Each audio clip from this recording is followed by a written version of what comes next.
بلوچستان کے شہر کلات سے ہمارے گدروشیا پوائنٹ کے نمائندہ نائب اسرار مینگل کی رپورٹ کے مطابق ڈپٹی کمشنر کلات منیر احمد درانی کی زیر صدارت امن و امان کے حوالے سے اہم اجلاس منعقد ہوا۔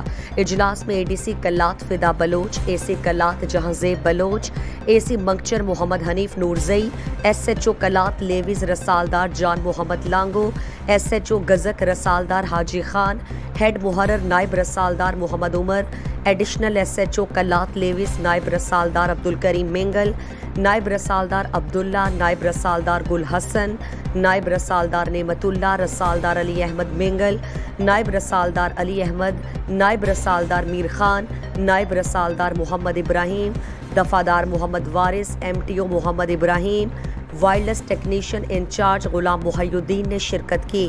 اجلاس میں امن و امان، اشتہاری ملزمان کی گرفتاری، منشیات اور دیگر جرائم پیشہ عناصر کے خلاف کارروائی، لیویز فورس کلات کو درپیش مسائل سے متعلق تبادلہ خیال کیا گیا۔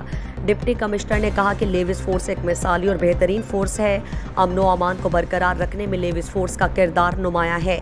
مونسون کی بارشوں سے پیدا ہونے والی صورتحال میں لیویز فورس نے بے مثال خدمات سر انجام دیں۔ کلات میں لیویز اپنی کارکردگی مزید بہتر بنا کر اشتہاری ملزمان کی گرفتاری یقینی بنائیں۔ لوگوں کے جان و مال کی حفاظت کرنا ہماری ذمہ داری ہے۔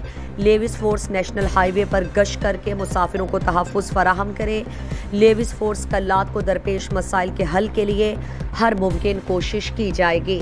مزید دلچسپ معلومات اور خبروں سے آگاہ ہونے کے لیے Gedrosia point Facebook page, Instagram, Twitter کو فالو اور یوٹیوب چینل کو سبسکرائب کریں۔